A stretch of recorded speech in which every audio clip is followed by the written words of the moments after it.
Hey, what's up guys? I'm Jake from today'siphone.com and here's what's going on this week. Okay, now the first thing I want to talk about this week is some supposed iPad 2 screen protectors that the guys over at 9to5Mac got their hands on. Now, what's interesting about these iPad 2 accessories is that there's a little cutout for what seems to be a front-facing camera at the front center of the iPad 2 screen protector. This is good news because a lot of people really want a camera on their iPad, but at the same time, this particular accessory is especially easy to fake. I mean, if you think about it, all you'd really have to do is buy a screen protector for the first iPad and cut out a little hole where you think the camera should be. But at the same time, I think it's a pretty safe bet to say that the next iPad will have at least one camera, just because that's the way Apple seems to be going with the camera on the front of the iPhone and then on the front of the next iPod Touch. So it seems more than likely that we will have FaceTime on the next iPad, whether or not this accessory is legit. Alright, moving on. As many of you probably know, Mobile World Congress was going on in Barcelona last week. Now, along with CES and CTIA, Mobile World Congress is one of the biggest cell phone shows in the world. Now, historically, Apple has stayed away from these type of trade shows,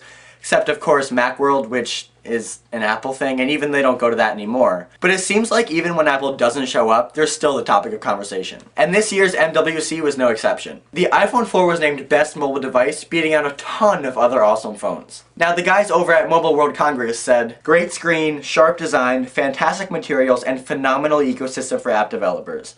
In a tight race, the iPhone 4 built on the success of its predecessors to set the pace for smartphones." And when you think about it, that's really true. Most of the innovations that are showing up on smartphones nowadays, whether it's Android or BlackBerry, have their roots in stuff that did not exist until the iPhone. Now, obviously, you can guess how I feel about the iPhone winning this award, but I want to know what you guys think. Was Mobile World Congress right to give this award to the iPhone, even with some antenna issues or some screen cracking issues? Or do you think that there was a phone that deserved it more?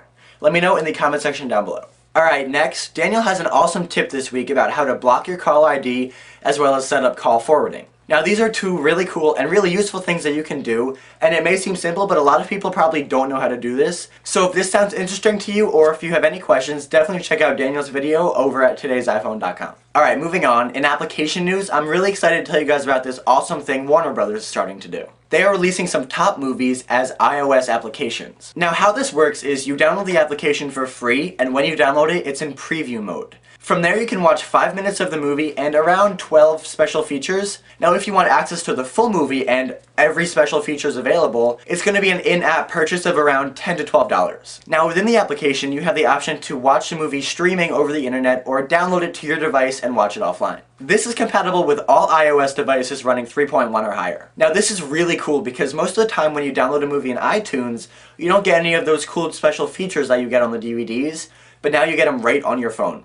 As of right now, both Inception and The Dark Knight apps are available in the App Store, so go check them out, download the movie, and let me know what you think in the comments down below. Okay, and finally, you guys may or may not have noticed that I have started to write articles as well as make videos on today'siphone.com. Now, I do a weekly article every Thursday called iUniversity, and it's basically just how Apple or iOS or the iPhone plays a role in the life of a college student or somebody around that age. I talk about everything from applications to accessories to FaceTime to whatever you guys want. So if you aren't too sick of me from watching this video, head over to today'siphone.com and check out my most recent one where I talk about FaceTime and whether it's a waste of time. Ho-ho! That rhymes! So clever!